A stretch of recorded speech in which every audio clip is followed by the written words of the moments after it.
Bonjour, donc on se retrouve aujourd'hui pour une nouvelle vidéo sur Ozone, et aujourd'hui il sera question du module Exciter. Alors, ce module Exciter, il va nous donner en fait de l'éclat, de la brillance à vos fréquences. En fait, on va pouvoir apporter de la présence, de la chaleur à telle ou telle bande de fréquences.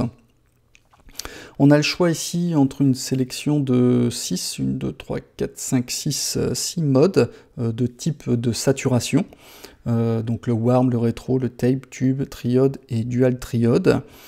Avec pour chacune des fréquences sélectionnées, on a toujours les couleurs qui correspondent, le violet, le bleu, le jaune et le rouge-orange, on va dire. Avec donc un amount qui va nous permettre d'apporter d'injecter une certaine quantité de saturation avec le mix, ici de 0 à 100%, 100% étant le signal traité à 100%. On a deux vues possibles, ici en crossover view, et ici en post filter. Donc ici, le crossover view, lui, il va nous permettre de voir les bandes qu'on peut délimiter ici manuellement ou automatiquement avec le learn.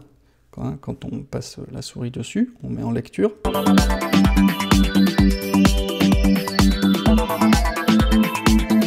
Voilà, il a ajusté mes bandes, et sur lesquelles après je vais pouvoir travailler. Alors effectivement, il faudra écouter avec un casque, puisque les réglages sont relativement subtils.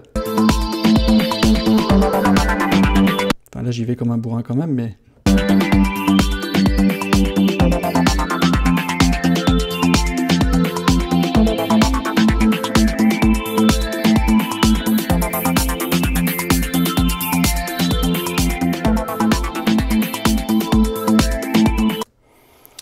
Voilà.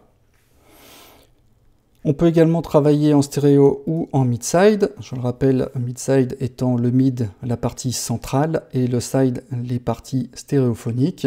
Donc avec toujours une écoute en solo, activer ou désactiver le centre ou les côtés, et de chaîner, c'est-à-dire on va pouvoir faire un réglage commun au mid et au side. Voilà, après, donc, si vous avez suivi les modules d'avant, vous ne devriez pas avoir trop de difficultés dans l'utilisation du mid-side.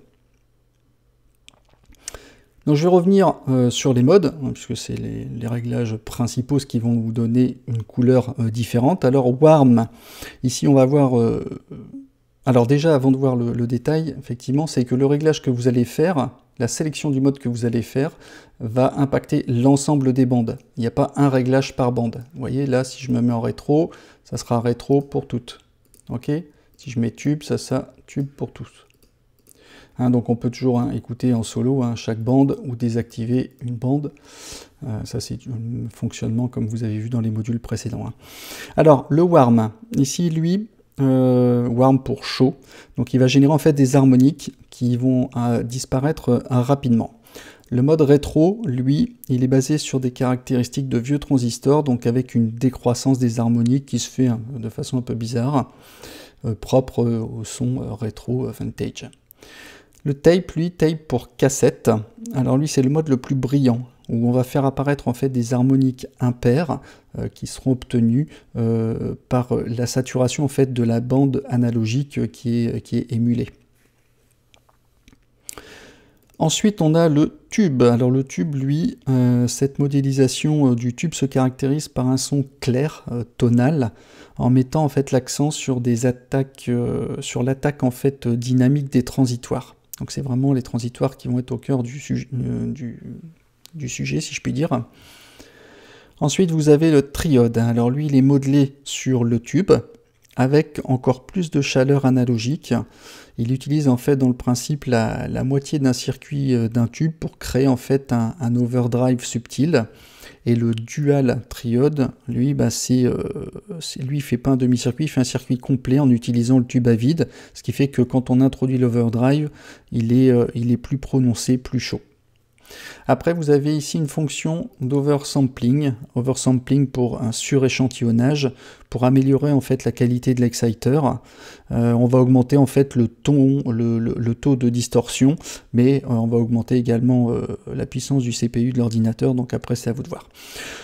Donc voilà, ce qui vraiment, c'est un module en fait qui est utilisé de façon subtile, pas comme un bourrin comme j'ai pu vous le montrer tout à l'heure, qui peut apporter en fait de l'éclat, de la brillance sur telle partie, sur telle ou telle partie de la bande sonore. Si vous souhaitez que si vous trouvez que certaines d'entre elles sont un peu fades, vous pouvez apporter un peu de distorsion subtile, ça peut colorer votre son, le rendre plus brillant. Alors avant de vous quitter, j'ai oublié de... Alors je vais revenir en mode stéréo. J'ai oublié de vous montrer le post-filter ici, qui vous donne une indication grisée sur ce que vous avez traité dans le spectre. Vous voyez ?